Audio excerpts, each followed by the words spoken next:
Mr. Rob Liefeld. He's my best friend and yours. He's the greatest artist in the history of the comics medium. He's the most prolific and brilliant creator of the 90s and the creator of all the coolest and best shit ever to exist since the time he joined comics. He's infallible and has never made anything that's substandard shit, and he will be the first person to tell you. And DOOMS 4 is a perfect example of a flawless, brilliant work of genius. I have heard of this thing for years. I saw ads for it, and I never saw it anywhere. I never saw anybody talk about it, not once, in all my comics reading career as a kid and a young adult and the old cranky fart that I am today.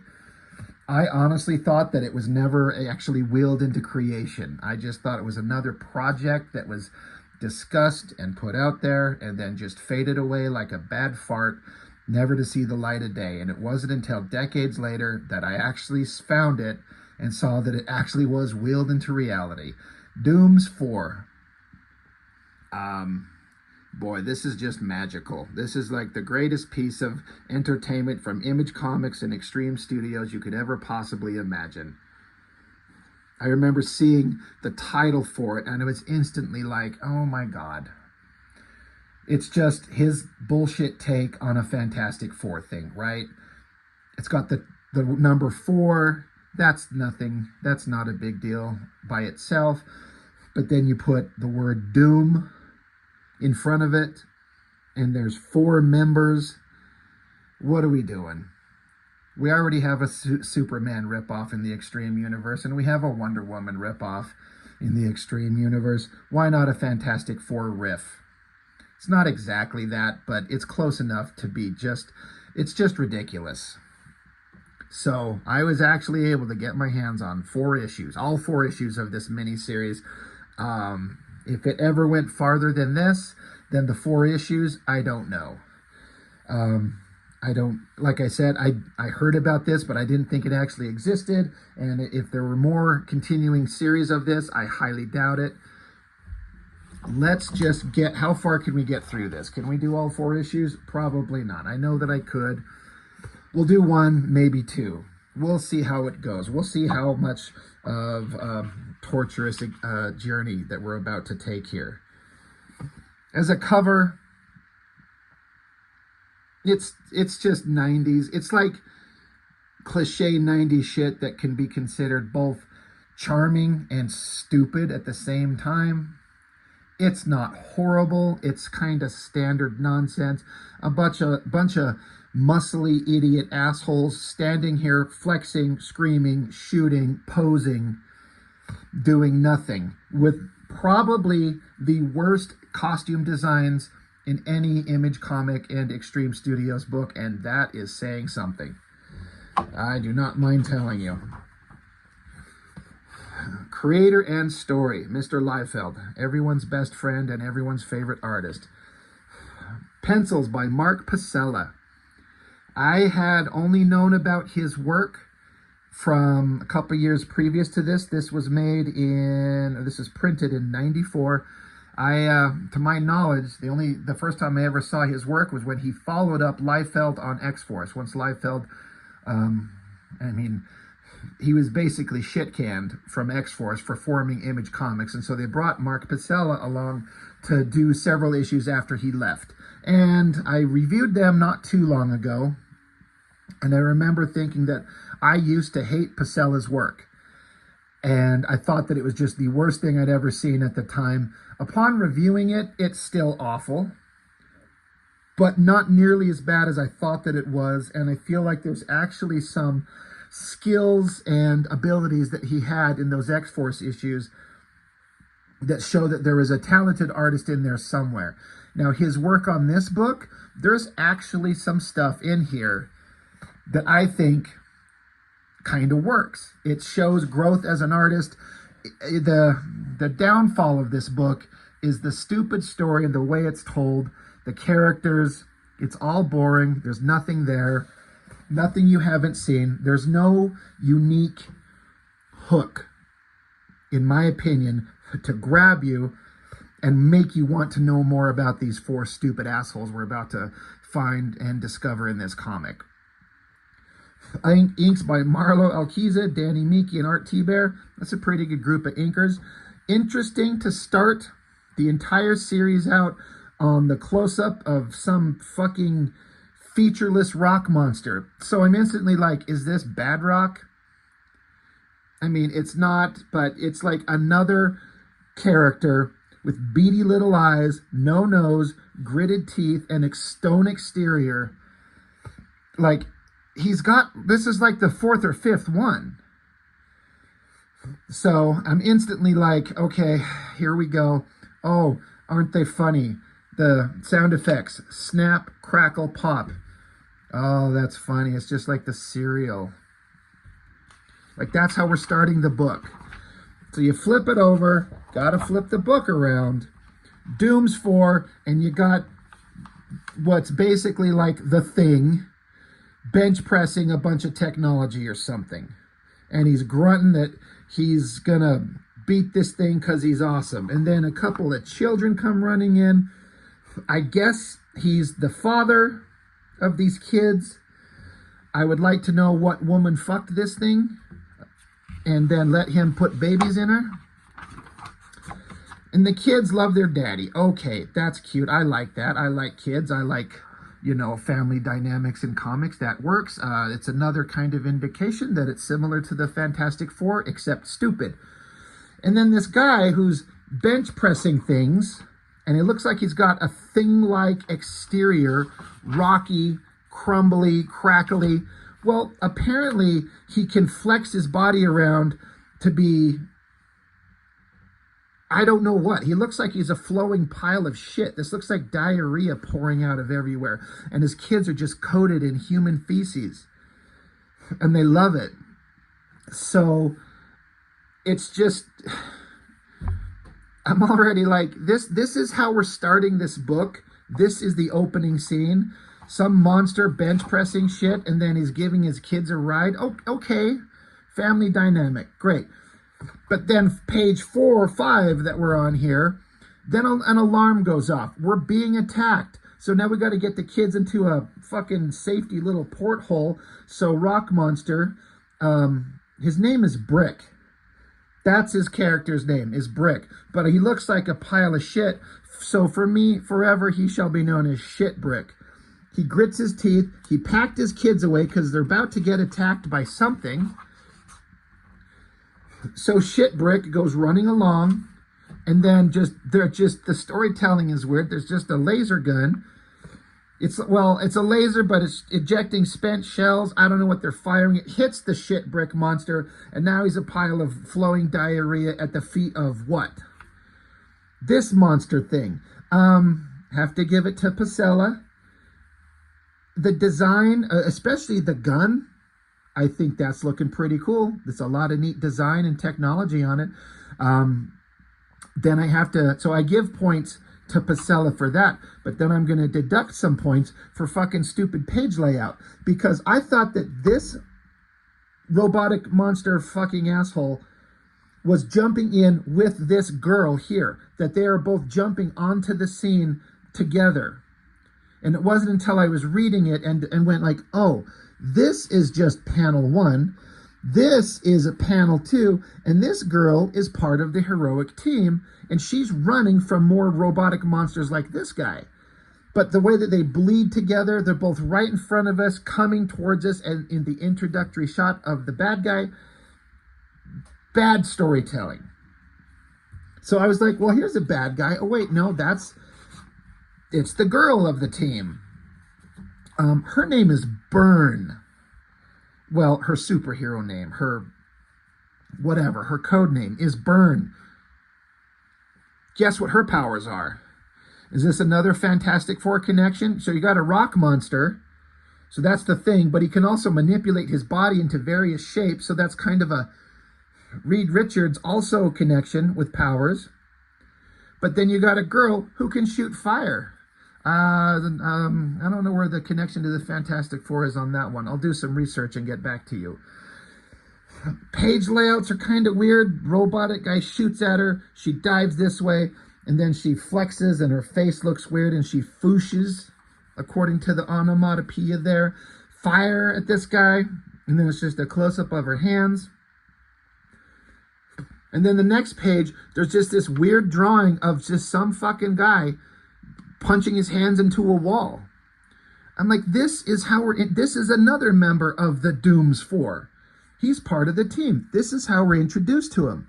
It just says, elsewhere in the massive complex, a third resident has also heard the ear-splitting alarm. And as well, the unmistakable sounds of battle. But Slider is his name, is not without a few surprises of his own. Shattering his molecules, he slips directly into a solid steel wall and waits. So you have Brick, Shit Brick, you have Burn, and you have Slider. These are great names. And this is how we're introduced to him. He's just a guy standing there and dives into a wall. This is our introduction to him. Bad guy here, I'm kind of okay with the artwork, the technology, the kind of interesting, chunky, inky shapes on this technological gear that he's wearing. It's kind of okay. It's kind of interesting. It's visually interesting. I guess Slider comes back out of the wall. He can phase out. So he's phasing. It's like he can become intangible. It's not quite invisibility like the what's her name, Sue Storm on the Fantastic Four, but it's the closest thing. He could kind of phase through things. He's got long hair. So this is the Sue Storm of the group. This shot, the pose, the kind of line work on it as he emerges from the wall, kind of cool. Like I've said, Pasella has moments where I feel like you can see a better artist just waiting to just to break through. And it's not bad. He certainly pays a lot more attention to costume design, correct details, perspective on backgrounds, and things like that more than the guy who wrote this story. So it's like he's a Liefeld clone, except better already, but he never will get the level of fame as the guy whose style he's mimicking here. Slider kicks a guy, looks like he kicks his head off, and then he stands and he flexes and he spreads his man junk and he looks like a rock star. He looks like Vince Neil from Motley Crue, and he's screaming, "That's bitchin', man." There's a big circle behind him. If you just put a microphone in his fist here, he's singing 80s power ballads, and he's dressed completely appropriately. I do not know what the fuck he's wearing. He's got a scarf. He's got long hair. He's got mutton chops and a soul patch. I instantly hate this guy. He's a fucking asshole just based on his facial hair. So he's saying, "That's bitchin', man." There's some wicked sweet flaming sword standing behind him. Cut back to the girl, Burn. She's putting on a jetpack, and she's having thoughts about how it's hard to control her powers. So we're trying to get into some pathos and drama and an emotional core to these characters. It's not working, but they're trying. So she flies off. We've got another robotic bad guy. He's got a sword and laser gun, so he takes off after her. That's kind of a cool generic bad guy. I mean, there's a lot of detail into that outfit, and I gotta give it to the inkers for throwing in some nice heavy black shapes. It kind of reminds me in a way of old school Jack Kirby stuff in just a little bit. I mean, I'm not an expert on Kirby artwork, but I see some elements to it that remind me of that aesthetic a little bit. So he takes off. So he's chasing the girl down. They're rocketing through the complex. I don't know. Does she get hit? Does she smash into a wall? Bad guy, instead of shooting her, I guess he drops his gun and then takes his sword and holds it up, and then it just looks like he explodes. And the girl, she sees someone off frame. "You. I should have known you'd show up at the last second to save my skin. With your knowledge of the future, you always seem to be one step ahead of anything or everything." Well, fuck me running. We have to turn the book sideways. So is this the leader of the team? I have mentioned several characters. in Extreme Studios books that would be in the running for the worst costume in any comic book in the history of ever. And this fucking asshole, whose name is Grimm, Dooms 4, Ben Grimm, there's a thing monster, there's a character with flame powers, there's this fucking asshole, his name is Grimm. He looks like a Cable clone. Again, this is probably the 6th or 7th Cable clone that Liefeld has put in his books, but he's got half a metal face, so he's Metal Face Cable. That'd be a cool band name. Look at this stupid outfit. He's got shoulder pads and an infinity sign on a chest harness, and he's got little round sticks taped to his forearms. He's got a dick shield and big loose exercise boots or something. That is just fucking stupid. Long gray hair, old guy. He's just another Cable clone. So bad guys, these cybernetic bad guys, who again, every time that Pasella draws them, they're kind of awesome. They're kind of cool looking. They're walking around and they don't notice that they're walking through a pile of liquid diarrhea. Or maybe they do notice, they just don't care. But oh wait, Shitbrick, he's back. Hand comes up. I don't know what he just did here. It just raises his hand up high, grows into a giant fist, and I guess slams down on him. So he can turn the mass of his body from liquid shit to solid, thick shit to smash him down. And then he can reform himself with all the metal gear all over his body. Is the metal gear part of his molecular altering physical body abilities? I don't know. Who's to say? But Shitbrick is reformed.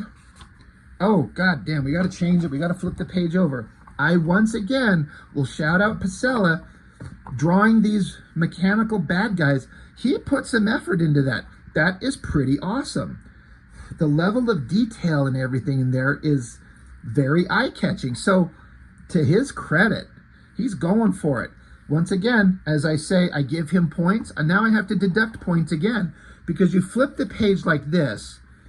This is one page, but then now we're into the next page, but this panel has to be read sideways like this, but then you have to turn the book straight up and down like this to then read these panels. I have never seen that in a comic book where splash page flipped on its side here and then the scene kind of continues down into 1/3 of the lower page. I bet you the old classic guys, can you imagine if you showed this to like Neil Adams? He'd probably have a fucking heart attack and die before he stabbed somebody in the eyeballs with a pencil for daring to do this stupid thing. I like the backgrounds and the perspective, like he's putting in the effort. Stupid Slider, again, he can make himself intangible or something, so laser blast shoots through him. The girl, Burn, guess what her powers are? Remember, she's shooting fire. Metal Face Cable is, I don't know, doing something to the bad guy here.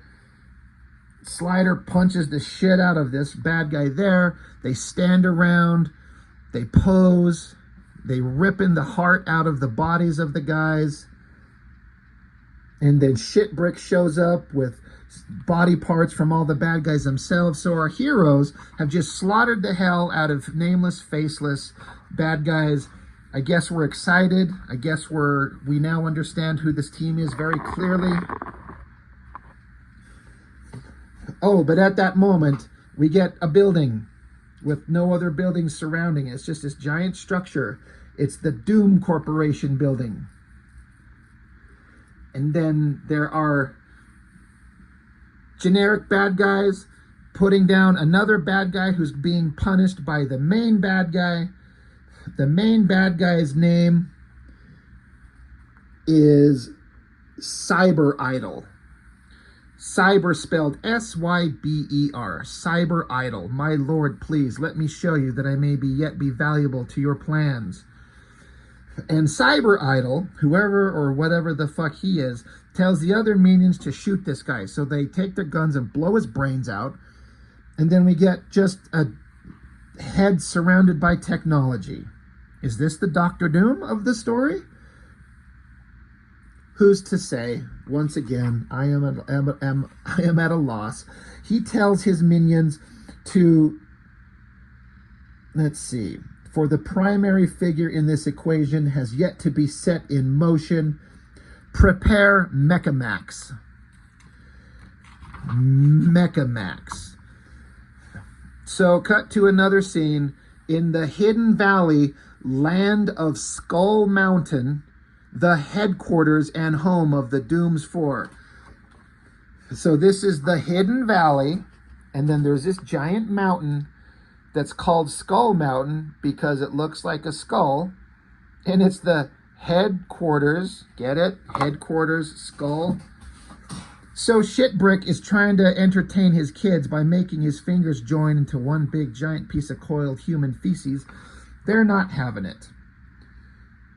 Cut back to the girl, Byrne. She's on the phone having a conversation with her boyfriend. He's screaming like a little bitch because she promised that she would come home and peg him. And he's mad because he got all the supplies and lube ready. And she's like, I'm sorry, I have to shoot into space with 3 other men. And we're going to go try some zero gravity shit. And so he's a cuck, so he's fine with it. And so the girl's crying, and steel-faced Cable just stands in the room thinking how he has no way to comfort her. It literally says that. Feeling the distance of a universe between them, he knows that as a warrior, he can offer no words or caresses to comfort the sobbing girl. No caresses, dude. You don't get to go touch her just because. So then Skull Mountain here, they jump into, it's either a spaceship or like a torque wrench to fix the engine of your 87 Hyundai Excel. Who's to say? They launch into space, and then the bad guys building here with this weird shape on the top. Is it supposed to be the letter D for Doom? It's stupid. But the 4 of them are now just on a spaceship flying into space, and oh look, Mechamax has already been dispatched, and he's just under the bottom of the ship, hanging on, waiting to fuck up their day. Is he even on here somewhere? I don't see him. So, to be continued. Mechamax will ruin their day, because of course he will. And then we get something from Mr. Liefeld. He says, "Hi everybody, welcome to the first issue of Dooms 4. I know it's been a long time coming, but we feel it's worth the wait. I think you'll agree that Kurt and Mark have worked up a great story, and trust me, it only gets better from here, folks. This book, like every Extreme title, will be coming your way monthly with the same quality art and story." Sorry, I thought he was joking. "With the same quality art and story you've come to expect from the Extreme Studios and Image Comics. You might have heard about some news about Dooms 4, a Dooms 4 movie being optioned by Steven Spielberg's Amblin Entertainment. Well, the news is true. Dooms 4 is presently in development as we speak. Both Amblin and Extreme are working hard at producing a Dooms 4 movie. Amblin has been responsible for a long line of quality films, from E.T. to Poltergeist to Jurassic Park and the Flintstones, Jesus Christ, to the upcoming Casper the Friendly Ghost. We expect Dooms 4 to be more of the same top-notch quality filmmaking that Steven Spielberg's famous for. Just think of Brick as a computer-generated special effect. With today's technology, anything can happen. Yes, they could make a giant human piece of shit. You will believe a human piece of shit can fight monsters. Hopefully this news gives you the same excitement it gives us. In the meantime, though, we'll be here month in, month out, bringing you the latest adventures of Grimm, Brick, Byrne, and Slider. I've seen the first 4 issues, and trust me, each issue gets better than the one before as both Kurt and Mark get more familiar with the characters. One final note, whatever. They talk about alternative covers, and they're going to produce a bunch more. And then you get a pinup of the profoundly interesting Dooms 4 team with steel-faced Cable, stupid girl with the Wolverine haircut, Shitbrick, and douchebag asshole that I hate more than anything because of his facial hair. And that is issue 1. I thought about doing all 4, that's going to take too long. I think that issue 1 of Dooms 4 is just enough suffering for today's video, so we're going to leave it at that. I'll get through the next 3 probably in short order. I don't know. I'm trying to decide right now if I should just do them all in a row and subject you all to 4 days of Dooms 4. It's Dooms 4, it's 4 days of Doom. That might actually be a thing. I'm sorry. I don't blame you if you unsubscribe from my channel. Join me as we continue Dooms 4, issue 2. I'm sorry. I shouldn't subject you to this. Anyway, that's all. Thank you for watching. See you next time.